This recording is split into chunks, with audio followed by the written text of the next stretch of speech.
एक बार रोलिंग पहाड़ियों के बीच बसे एक छोटे से गांव में एक भयानक और जीर्ण शीर्ण घर खड़ा था। स्थानीय लोगों ने अपने प्रेतवाधित अतीत की द्रुतशीतन कहानियों को फुसफुसाया, एक दूसरे को इसकी अशुभ उपस्थिति के बारे में स्पष्ट करने की चेतावनी दी।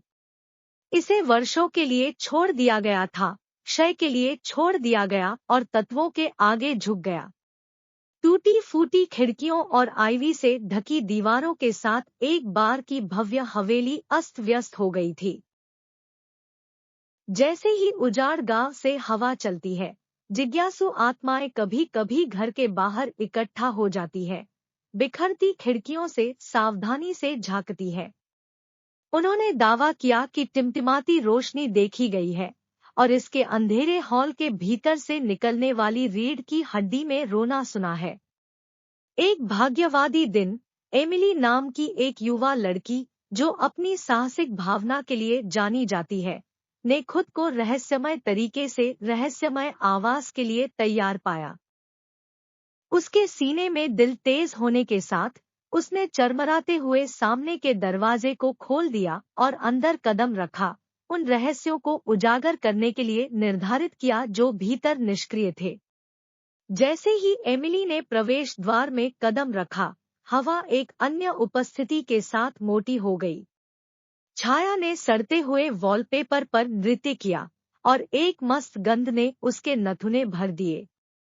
डर से परेशान, उसने सावधानी से प्रत्येक कमरे की खोज की, उसके नक्शेकदम पर।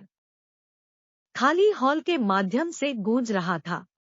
भव्य पार्लर में एक ठंडी हवा ने उसके बालों को जंग लगा दिया, जिससे उसकी रीढ़ नीचे आ गई।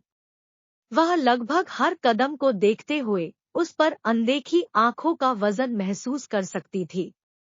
एमिली के हाथ कांप गए क्योंकि वह पास की मेज पर एक धूल भरी पुरानी किताब खोलने के लिए पहुंची। यह खुला हुआ है, फीका पृष्ठों और गुप्त प्रतीकों का खुलासा। जैसे जैसे वह घर के रहस्यों में गहराई से उतरती गई, अजीब घटनाएं सामने आने लगी। वस्तुओं ने अपने स्वयं के समझौते को स्थानांतरित कर दिया, अजीब फुसफुसाते हुए गलियारों के माध्यम से गूंजते थे और अकथनीय ठंड के धब्बे ने उसकी पीठ को ठंडा कर दिया। ऐसा लगता था कि घर का अपना जीवन है, एक ऊर्जा के साथ जीवित वह समझ नहीं सकती थी। नाइटफॉल आया और एमिली जिज्ञासा से भस्म हो गई, प्रेतवाधित निवास के भीतर रात बिताने का फैसला किया। उसने अपने साहस को इकट्ठा किया और एक टॉर्च को कसकर दबाते हुए एक ऊपर के बेडरूम में बस गई।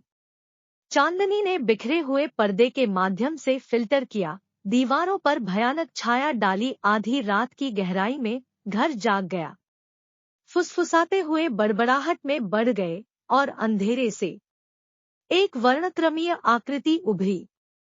एमिली का दिल दौड़ गया क्योंकि उसने अपनी ओर एक भूतिया आभास देखा, उसका ईथर रूप मंद प्रकाश में झिलमिलाता था। यह एक युवा लड़की का भूत था जो घर की वर्णक्रमीय पकड़ में फंस गई थी। सारा नाम का भूत एमिली की तरह किसी का इंतजार कर रहा था, किसी ने शाप को तोड़ने के लिए काफी बहादुर था जो उसे हवेली में बांध देता था। सारा ने विश्वासघात और खोए हुए प्यार की एक दुखद कहानी का खुलासा किया, यह बताते हुए कि कैसे वह उन लोगों द्वारा अन्याय किया गया था जिन्हें उसने एक बार प्रिय माना था। उसकी बेचैन आत्मा ने मोचन और रिहाई की मांग की। सारा को शांति पाने में मदद करने के लिए दृढ़ संकल्प, एमिली ने एक खतरनाक यात्रा शुरू की, घर के छिपे हुए रहस्यों का पता लगाया और अतीत की गलतियों को ठीक किया। प्रत्येक कदम के साथ घर ने अपने प्रयासों के खिलाफ लड़ाई लड़ी, अपनी प्रगति को विफल करने के लिए अपनी पुरुषवादी ऊर्जा को प्राप्त किया। लेकिन एमिली का दृढ़ संकल्प प्रबल हुआ। उसने एक छिपी हुई डायरी की खोज की जिसमें अभिशाप को तोड़ने की कुंजी थी। प्रत्येक पृष्ठ के साथ वह मुड़ी, घर कांप गया, इसकी पकड़ कमजोर हो गई। एमिली ने सारा की त्रासदी के पीछे की सच्चाई को उजागर किया। हवेली को प्रेतवाधित करने वाली आत्माओं का सामना किया। अपने संघर्ष के चरमोत्कर्ष में एमिली ने सारा के निधन के लिए जिम्मेदार भावना के साथ खुद को आमने सामने पाया। घर के लिए एक तामसिक इकाई। अपने नए ज्ञान के साथ उसने दया और क्षमा। जैसे जैसे अभिशाप बिखरता गया, घर में ही राहत की सांस लेने लगा। दमनकारी वातावरण उठा और सूरज की रोशनी खिड़कियों के माध्यम से प्रवाहित हुई। एक बार प्रेतवाधित हवेली की बहार सुंदरता को रोशन किया।